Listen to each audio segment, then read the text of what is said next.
আসসালামু আলাইকুম। আশা করি সবাই ভালো আছেন। আজকে আমরা যে বিষয়টা নিয়ে কথা বলব সেটা অত্যন্ত গুরুত্বপূর্ণ এবং খুবই অ্যালার্মিং। সেটি হচ্ছে নারী বিষয়ক সংস্কার কমিশন এবং তাদের সুপারিশমালাগুলো নিয়ে। এটা নিয়ে কথা বলা অত্যন্ত জরুরি। কারণ আপনারা জানেন যে জুলাই পরবর্তী সময়ে বাংলাদেশে যতগুলো সংস্কার কমিশন গঠিত হয়েছে সেগুলোর মধ্যে সবচেয়ে বেশি সমালোচিত এবং বিতর্কিত কমিশন হচ্ছে নারী বিষয়ক সংস্কার কমিশন, যারা খুব রিসেন্টলি তাদের এই সংস্কার প্রতিবেদনগুলো দাখিল করেছে। তো আমরা আসলে খুব কয়েকটা বিষয় নিয়ে বুলেট পয়েন্টে কথা বলবো, যেই বিষয়গুলো নিয়ে আসলে খুবই কনসার্নিং এবং খুবই কথা বলা দরকার। আমরা সেগুলো নিয়ে আসলে কথা বলবো। নাম্বার ওয়ান হচ্ছে নারী বিষয়ক সংস্কার কমিশনের প্রতিবেদনে বলা হয়েছে যে তারা যৌনকর্মীকে শ্রমিক হিসেবে স্বীকৃতি দিতে চান এবং এটাকে তার কোনো অপরাধ হিসেবে দেখতে চান না। তো এখানে মানে ব্যাপারটা হচ্ছে যে অত্যন্ত অ্যালার্মিং যে আপনি যৌনকর্মীকে শ্রমিক হিসেবে স্বীকৃতি দিবেন এবং নারীদের সম্মানও এনশিওর করবেন, তাদেরকে মর্যাদার আসনে আসীন করবেন। এটা কিভাবে সম্ভব? এবং আপনি যদি যৌনকর্মীকে শ্রমিক হিসেবে স্বীকৃতি দেন, প্রথম কথা যৌনকর্মী বলতে কোনো টার্ম তো হতে পারে না। এবং এটাকে যখন শ্রমিক হিসেবে স্বীকৃতি দিবেন তখন আলটিমেটলি তাদেরকে বেতনভুক্ত করবেন। অর্থাৎ তারা তো কোনো বেতনভুক্ত কর্মচারী না, বা এটা কোনো পেশাও না। পৃথিবীর এমন কোনো এনসাইক্লোপিডিয়া নাই বা এমন কোনো ডিকশনারি নাই যেখানে এই যৌনকর্মী বা এই পতিতাবৃত্তিকে কোনো পেশা হিসেবে স্বীকৃতি দেওয়া হয়েছে।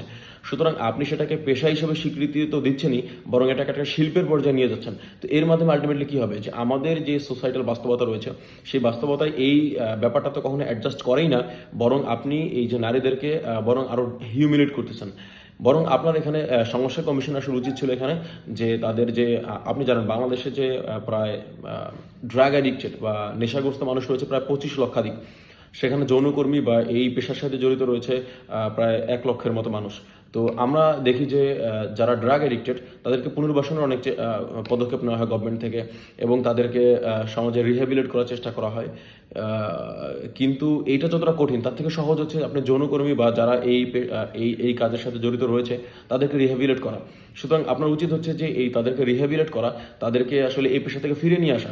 বরং সেটাকে যখন আপনি পেশা হিসেবে স্বীকৃতি দিচ্ছেন এবং একটা এস্টাবলিশড জব হিসেবে আপনি সেটাকে এস্টাবলিশ করছেন, তখন আলটিমেটলি এটা আরও এইটার পরিমাণ আরও বেড়ে যাবে। এবং আপনি জানবেন যে আপনারা জানেন যে এই যে যারা এই পেশার এই কাজের সাথে জড়িত, এর পিছনে আলটিমেটলি যারা জড়িত তারা ম্যাক্সিমাম হচ্ছে ড্রাগ অ্যাডিক্টেড এবং হচ্ছে পর্নোগ্রাফির সাথে জড়িত। এবং বড় বড় পর্ন ইন্ডাস্ট্রিগুলো আলটিমেটলি এভাবেই চলে এবং এর সাথে রয়েছে কোটি কোটি টাকার বিজনেস। সুতরাং এইটা আলটিমেটলি যদি এস্টাবলিশড হয় বা এই যে সুপারিশমালাটা এটা পুরোটাই হচ্ছে একটা পশ্চিমা এজেন্ডা এবং একটা পশ্চিমা একটা প্রকল্প। সুতরাং এই প্রকল্পটাকে এখানে এই নারী বিষয়ক সংস্কার কমিশনে নিয়ে আসা হয়েছে। এবং আপনি দেখবেন যে যারা এই কাজগুলোর সাথে জড়িত রয়েছে এরা কিন্তু কেউ ইচ্ছাকৃতভাবে তারা এই কাজটা বেছে নিচ্ছেন না। অনেকেই হ্যারাসড হয় বা অনেকেই অ্যাবিউজড হয় বা অনেকেই রয়েছে যারা আসলে প্রবঞ্চনার শিকার হয়ে তারা এই কাজগুলোতে লিপ্ত হয়। সুতরাং ইচ্ছাকৃতভাবে ইন্টেনশনালি কেউ কিন্তু এই কাজের সাথে জড়িত হয় না। সুতরাং আপনার উচিত বা আমাদের উচিত বা গভর্নমেন্টের উচিত হচ্ছে তাদেরকে আসলে রিহ্যাবিলিট করা বা তাদেরকে পুনর্বাসনের চেষ্টা করা, একটা সুস্থ সমাজে তাদেরকে ফিরিয়ে নিয়ে আসার চেষ্টা করা। পরক্ষণে যখন আপনি তাদেরকে সাজেস্ট করেন যে তাদেরকে আসলে এটাকে স্বীকৃতি দিতে হবে এবং তাদেরকে আসলে এটা শ্রমের মূল্য দিতে হবে এবং তাদেরকে স্বীকৃতি দিতে হবে অ্যাজ এ ওয়ার্কার, তাহলে আলটিমেটলি তাদেরকে কোনোভাবে সম্মানিত করা হয় না, বরং তাদেরকে হিউমিলেট করা হয়। এবং নারীর জাতির যে একটা মাতৃত্বের একটা জায়গা রয়েছে সেই জায়গাটাই বরং প্রশ্নবিদ্ধ হয়। সুতরাং আমরা এটা কোনোভাবেই মানে এটাকে মেনে নেওয়ার মতো একটা বিষয় না।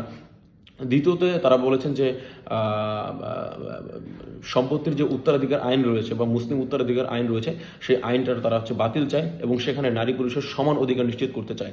অর্থাৎ সমান অধিকার বলতে তারা এটাকে বোঝাচ্ছে যে আমাদের মুসলিম উত্তরাধিকার আইনে যেটা রয়েছে যে বাবার সম্পত্তি মেয়ে হচ্ছে অর্ধেকটা পাবে এবং ছেলের সন্তান পুরোটা পাবে। এবং এই যে আইনটা রয়েছে এবং হিন্দু ধর্মাবলম্বীদের জন্য তাদের হিন্দু পারিবারিক আইন রয়েছে, সেই আইন অনুযায়ী উত্তরাধিকার সম্পত্তিগুলো বণ্টিত হয়। এবং রিমেম্বার, এই সম্পত্তিগুলো কিন্তু কারো অর্জিত সম্পত্তি না, এটা হচ্ছে পিতামাতার সম্পত্তি। সুতরাং এই পিতামাতার সম্পত্তি বা পিতার সম্পত্তি এগুলোর যে আমাদের আবহমান কাল থেকে যে ধর্মীয় রীতি অনুযায়ী বা ধর্মীয় বিধান অনুযায়ী এইটা বন্টন হয়ে আসছে, সেই বন্টনটা তারা চান না, বরং এখানে একটা সিভিল আইন তারা চান যেটা সবার জন্য সমান হবে। তো এটা তো কোনোভাবে মেনে নেওয়া যায় না বা এটা তো কখনোই আমাদের সমাজ এটাকে অ্যাকসেপ্ট করবে না। কারণ হচ্ছে এটা লজিক্যালি যদি চিন্তা করা হয় যে যখন মেয়েদের ক্ষেত্রে যেটা হয় যে মেয়েদেরকে সম্পূর্ণ সিকিউরিটি দেওয়া হয় পুরুষদের উপরে, এবং তাদের যেই কখনো সম্পদের বার্ডেন দেওয়া হয় না, তাদের কখনো ইনকামের বার্ডেন দেওয়া হয় না, তাদেরকে কখনো ভরণ পোষণের বার্ডেন দেওয়া হয় না। এটা সম্পূর্ণ দায়িত্ব হচ্ছে তার হাজব্যান্ডের উপরে। তার হাজব্যান্ড যদি না থাকে তাহলে তার বাবার উপরে, এবং তার বাবাও যদি না থাকে তাহলে এটা দায়িত্ব হচ্ছে গভর্নমেন্টের উপরে বা লোকাল যেই দায়িত্বশীল রয়েছে তার উপরে হচ্ছে এটা দায়িত্ব। সুতরাং এই ক্ষেত্রে তাদের যে সমান অধিকার নিশ্চিত করলে কখনোই ইনসাফ প্রতিষ্ঠিত হবে না, বরং এটা আসলে বৈষম্য তৈরি করবে। বরং একটা সময় আমরা দেখি যে নারীদের, বা যদি ধর্মীয় পার্সপেক্টিভ থেকে দেখি, যে নারীদের জন্য বা পুরুষদের জন্য যেই আইনটা সবচেয়ে বেশি প্রেফারেবল সেটা আসলে দিতে পারেন যিনি আসলে এই নারী বা পুরুষ বা পৃথিবীর সৃষ্টিকর্তা, যিনি আসলে জানেন যে কিভাবে নারী বা পুরুষদেরকে ড্রাইভ করলে তারা ভালো থাকতে পারবেন, এটা একমাত্র তিনিই জানেন। সুতরাং তার যে দেওয়া বিধান সেটি হচ্ছে আলটিমেট বিধান। এবং আপনি দেখবেন যে একসময় মানুষের রাইট, নারীদেরকে রাইট টু লাইফ ছিল না, তারা আসলে তাদের অনেক খারাপভাবে দিনাতিবাদ করতে হতো। সেই জায়গা থেকে তাদেরকে আসলে তাদেরকে আসলে সভ্য সমাজে নিয়ে আসা হয়েছে, বা তাদের জন্য লাইফটা আরও কঠিন ছিল, কিন্তু সেই কঠিন এখন আর নাই। সুতরাং সেই ক্ষেত্রে তাদেরকে সমান অধিকার দেওয়ার কথা বলে বা সমতার কথা বলে আলটিমেটলি এই যে উত্তরাধিকার আইন বাতিল চাওয়া হচ্ছে, এটা কোনোভাবে গ্রান্টেড না। তৃতীয় যে তাদের সমস্যার জায়গা সেটা হচ্ছে তারা আসলে অভিন্ন পারিবারিক আইন চেয়েছে, যেটা আসলে বিবাহ থেকে শুরু করে তালাক বা বিবাহ বিচ্ছেদের ক্ষেত্রে সমান হবে। অর্থাৎ হিন্দু, মুসলিম বা খ্রিস্টানদের জন্য যেই বিবাহ একটা ধর্মীয় বিষয়, সুতরাং এই ধর্মীয় বিষয়টাকে তারা নাকচ করে দিয়ে তারা একটা সবার জন্য একটা ইকুয়াল আইন চাচ্ছে, যে আইনের মাধ্যমে বিবাহ রেজিস্ট্রি থেকে শুরু করে তালাক এবং হচ্ছে বিবাহ বিচ্ছেদ বা ডিভোর্স জনিত যে সমস্যাগুলো রয়েছে সেই সমস্যাগুলো সলভ করা হবে। তো আমরা জানি যে আমাদের সমাজে বিবাহ হচ্ছে একটা ধর্মীয় বিষয়। এটা মুসলিমদের এক ধরনের রীতি রয়েছে, হিন্দুদের আরেক ধরনের রীতি রয়েছে, বা অন্যান্য ধর্মাবলম্বীদের জন্য আরেক ধরনের রীতি রয়েছে। তো সবগুলোকে যখন কম্বাইন করে একটা আইনের আওতা নিয়ে আসা হবে, তো এইটা তো কেউ অ্যাকসেপ্ট করবে না। তো এটাও আসলে তাদের এখানে একটা ভুল একটা একটা একটা একটা তাদের সুপারিশমালা। তৃতীয়, তারা এখানে বলেছেন যে একটা চতুর্থ, তারা একটা ম্যারিটাল রেপের কথা বলেছেন, যে স্বামী স্ত্রীর ভিতরে যদি বৈবাহিক সম্পর্কের মধ্যে জোরপূর্বক কোনো সম্পর্ককে ধর্ষণ হিসাবে এটা একটা ফৌজদারি আইনের আওতায় নিয়ে আসতে হবে এবং ফৌজদারি আইনের অন্তর্ভুক্ত করতে হবে। এখন এইটার ক্ষেত্রেও রয়ে যায় যে কোন ক্ষেত্রে ধর্ষণ করা হয়েছে, বা যে ওয়াইফ যদি এটার জন্য একটা ক্লেম করে যে তাকে ধর্ষণ করা হয়েছে, সেটা কোনো সাক্ষী নেই এবং এটার প্যারামিটার কী হবে এই সম্পর্কিত কোনো কথা নাই, বরং এটাকে একটা ম্যারিটাল রেপের যে টার্মটা, সেই টার্মটা এখানে নিয়ে আসা হয়েছে এবং এটাকে ফৌজদারি আইনের আওতায় আনা হয়েছে। তাহলে আলটিমেটলি এভাবে এটাও যদি এস্টাবলিশড হয়, তাহলে এই যে পারিবারিক যে বন্ধন রয়েছে, পারিবারিক যে সম্পর্ক রয়েছে এবং ফ্যামিলিস একটা স্ট্রাকচার রয়েছে, এই স্ট্রাকচারটাও থাকবে না। আমরা যেটা দেখি যে পশ্চিমা সমাজে, বা যেই সমাজে আসলে পারিবারিক বন্ধনগুলো অত্যন্ত ভঙ্গুর, যেখানে এই যে পারিবারিক কাঠামোগুলো নেই, সেই সমাজেও সেই সমাজে আসলে এই ধরনের রেপ বা এই বিবাহ বিচ্ছেদ বা ডিভোর্সের পরিমাণটা অত্যন্ত বেশি।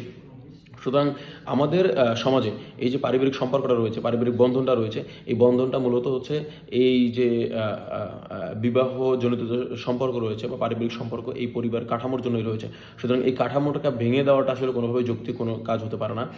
সো এই যে তাদের এই সমস্যা কমিশনের সমস্যাগুলো রয়েছে, এবং এই সমস্যাগুলো নিয়ে আমরা কয়েকদিন ধরে অবজার্ভ করেছি তারা আসলে কি বলে। তো এই সমস্যা কমিশনের যিনি প্রধান রয়েছেন ডক্টর শিরিন পারভিন হক, উনি বলেছেন যে ওনাকে যখন প্রশ্ন করা হয়েছে যে আপনি তো এই সমস্যা কমিশনটাকে ইনক্লুসিভ করতে পারতেন, যারা ধর্মীয় আইডিওলজিতে বিশ্বাস করে প্রত্যেক ধর্ম থেকে এক একজন করে নিতে পারতেন, যাদেরকে নিয়ে সমস্যা কমিশনের প্রতিবেদনগুলো তৈরি করতে পারতেন। কিন্তু তিনি বলেছেন যে তারা এটার কোনো নেসেসিটি দেখছে না, বরং তারা এই ধর্মীয় বিষয়টাকে এখানে ইনক্লুড করছে না, বরং তারা এখানে শুধু সমতা এবং মানবাধিকারের ভিত্তিতে তারা এই সমস্যা কমিশনের প্রতিবেদনটা তৈরি করেছে। সুতরাং এখানেও প্রশ্ন হচ্ছে যে এই মানবাধিকার বা সমতার আসলে স্ট্যান্ডার্ডটা কি, বা মানবাধিকার সম্পর্কিত কোনো বই পৃথিবীতে এসেছে কিনা। মানবাধিকার বা ন্যায্যতা, মানুষের যে অধিকার, এই কথাগুলো তো প্রথম ধর্ম থেকেই এসেছে। সুতরাং এটাকে নালিফাই করা কোনো প্রশ্নই আসে না।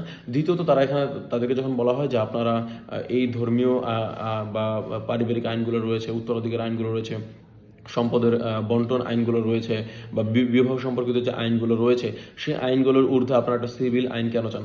তখন তারা বলে যে আমাদের যেই সমস্ত মানুষগুলো বা যেই সমস্ত নারীরা ধর্মীয় কোনো অনুশাসনের অধীনে নেই, বা ধর্মীয় অনুশাসনটা বা রীতিনীতি অনুযায়ী চলতে চায় না, তাদের জন্য শুধুমাত্র আমরা এই প্রতিবেদনগুলো তৈরি করেছি। তাহলে প্রশ্ন হচ্ছে যে বাংলাদেশে কত % মানুষ এই ধর্মীয় অনুশাসনের বাইরে গিয়ে জীবন চলাচল করে বা জীবন অতিবাহিত করে।